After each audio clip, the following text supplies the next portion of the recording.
पूजयामहे सुगन्धिं पुष्टिवर्धनम् उर्वारुकमिव बन्धनान् मृत्योर्मुक्षीयमामृता।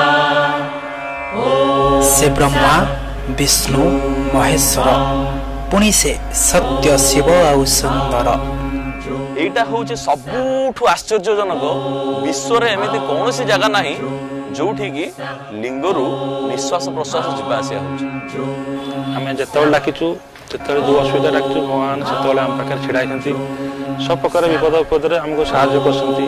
कपिलेश्वर मंदिर होची सब पुरातन मंदिर एवं पंचम शताब्दी मंदिर एकाम्बर क्षेत्र प्रथम मंदिर होचंती कपिलनाथ मंदिर।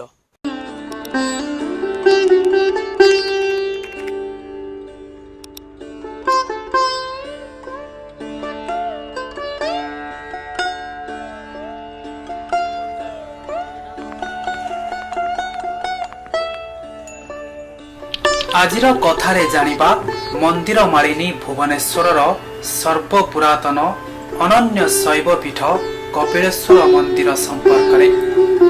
कपिल मुनि नाम मंदिर नामकरण को निर्माण करथिले गजपति कपिलेन्द्र देव।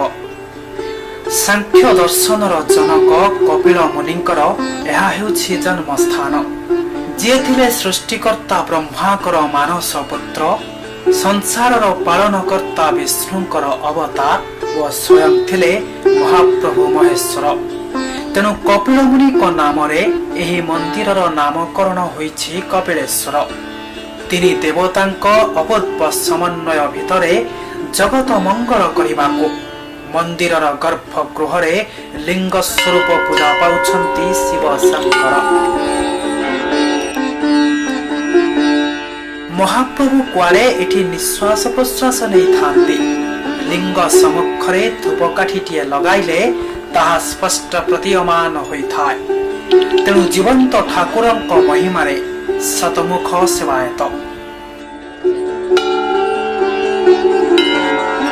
विश्व रे एमिति कोनोसी जगह नाही जोठी की लिंगरु निश्वास प्रश्वास जिबा आसिया होची।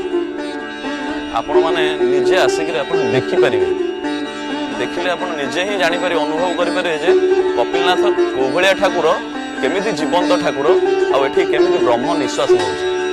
गोटे धूपकाठी लगे महाप्रभु नासापुट अच्छी नासापुट पाखे जो आम दीपटी देखा दूँ धूपटे देखा देलु महाप्रभु जो निश्वास नियंती सबुतिक धूप लिंग भितर को पड़ा जिते निश्वास छाड़ती सब बाहर को आसे से आम जानू भगवान निश्वास प्रश्वास आत्मजात हो।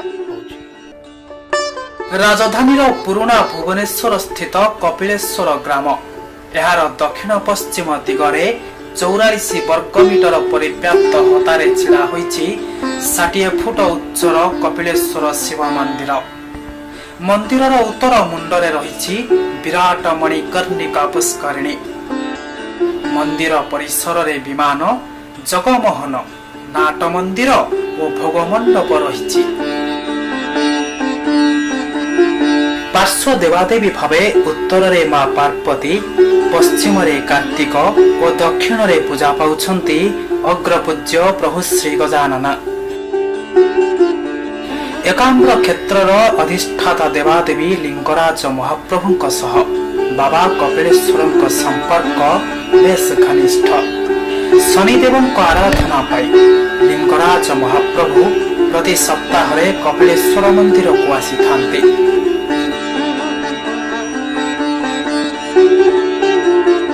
सूर्यवंशी राजा तथा गजपति कपिलेन्द्र देवंक द्वारा चतुर्दश शताब्दी रे निर्मित होइथिला एही कपिलेश्वर मंदिर।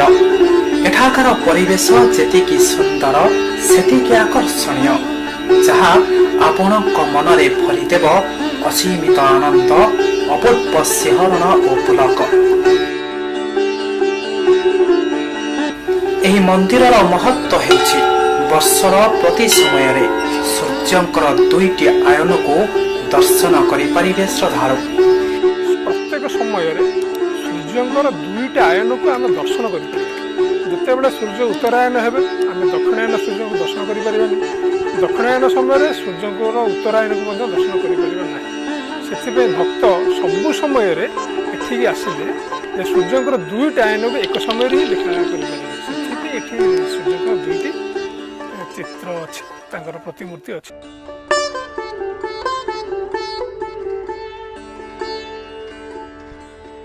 ପୁଣି କପିଳନାଥଙ୍କ ଭୋଗର ସ୍ୱତନ୍ତ୍ର ମହାତ୍ମ୍ୟ ରହିଛି। ପ୍ରତିଦିନ ଖେଚୁଡ଼ି, ଡାଲମା, କ୍ଷୀରି ସହ ଦହି ପଖାଳ ଭୋଗ ଶ୍ରଦ୍ଧାଳୁଙ୍କୁ ଆନମନା କରିଥାଏ। ସକାଳ ଧୂପରେ ମହାପ୍ରଭୁ କପିଳଙ୍କର ଖିଚାଡ଼ି, ଡାଲମା, ଇଣ୍ଡିରି। ମାଙ୍କର ସକାଳ ଧୂପରେ ହେଉଛି ସାଧାରଣ ଡାଲମା, କ୍ଷୀରି। ଦ୍ୱିପହର ଧୂପରେ ମହାପ୍ରଭୁ କପିଳଙ୍କର କ୍ଷୀରି, ଡାଲମା ଏବଂ ସାଧାରଣ। ମାଙ୍କର ଆସିବ ଦ୍ୱିପହର ଧୂପରେ ଖିଚାଡ଼ି ଏବଂ ଡାଲମା।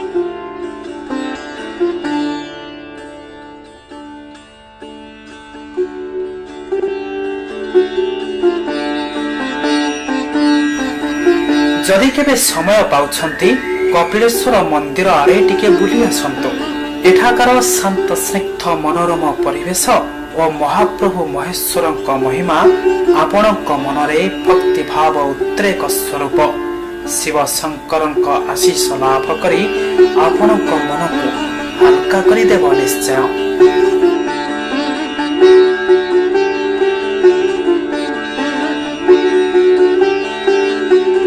ଆଜି କଥାକୁ ଏଇଠି ରଖୁଛି। ପୁଣି ଖୁବ୍ ଶୀଘ୍ର ଦେଖା ହେବ।